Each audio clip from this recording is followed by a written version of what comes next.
Welcome to the Fear and Greed Business News Afternoon Report for Friday, the 15th of March, 2024. I'm Sean Aylmer.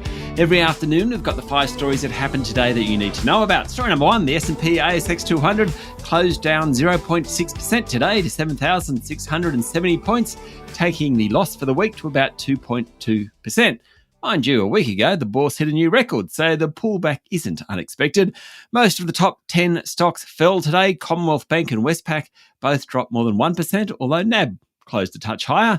Fortescue Metals Group and Rio Tinto were off more than 2%, while BHP ended 1.6% lower. CSL and Transurban Group were lower. Others to fall hard today include James Hardie Industries, Aristocrat Leisure, WiseTech Global, and gold leader Northern Star Resources. Some of the worst performers were the battery metals groups, Liontown Resources, Arcadium, Lithium, and Pilbara Minerals.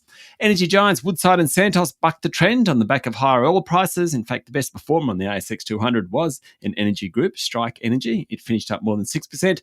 Telstra also bucked the trend, finishing up more than 1%. In corporate news, the financial software business Iris said it will sell its UK mortgage business to private equity group Bain Capital. And EML Payments said it's agreed to sell its Centennial Payments business for just over $50 million.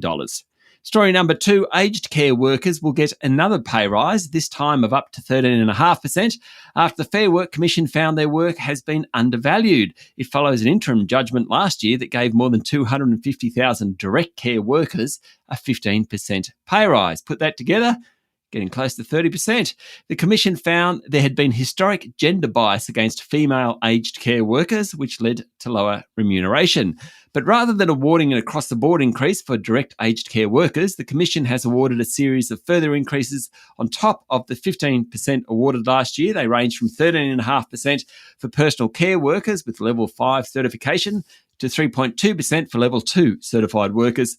Health Services Union Chief Gerard Hayes said this would see the average pay rates rise from about $23 an hour to about $32.50 an hour.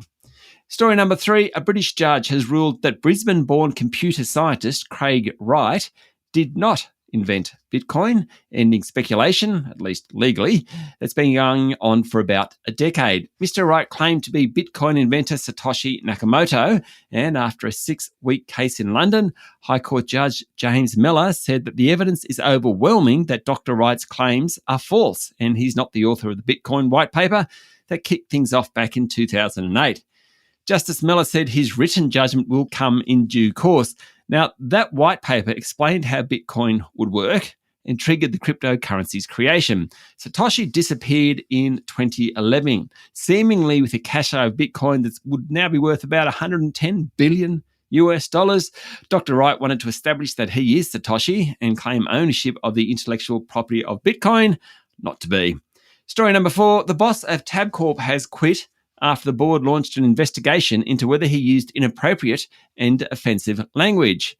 Adam Reitenskild resigned after the board became aware of the allegations. Mr. Reitenskild allegedly suggested that he could provide sexual favours to a female Victorian regulator last year if she gave the group a lucrative licence, according to the Financial Review. No one's commenting on the record about the allegations, though the Victorian Gambling and Casino Control Commission chairwoman, Fran Thorne, stated that the Commission acknowledges the resignation of Tabcorp CEO following allegations of inappropriate comments made about a female regulatory official. Tabcorp Chair Bruce Ackhurst will become Executive Chair until a replacement is found. Mr. Reitenskild will forfeit all incentive payments, which could be worth up to $10 million. The news sent Tabcorp's share price down to 6% today. And finally, story number 5, The Australian has released its list of the richest 250 Aussies, and the number of billionaires has now reached 159, while there are 20 under 40-year-olds on the list. Gina Reinhardt comes in at number 1 again, then Andrew and Nicola Forrest at equal second. Remember, they're no longer a couple. The Pratt family of VisiBox fame are number 4, and then property developer Harry Triguboff. Then come Atlassian duo Mike Cannon-Brookes and Scott Farquhar. Clive Palmer's in there, making up the top 10. Seven West's Kerry Stokes, and Canva couple Cliff Obrecht and Melanie Perkins. The best way to become rich, it seems, is to be a property baron.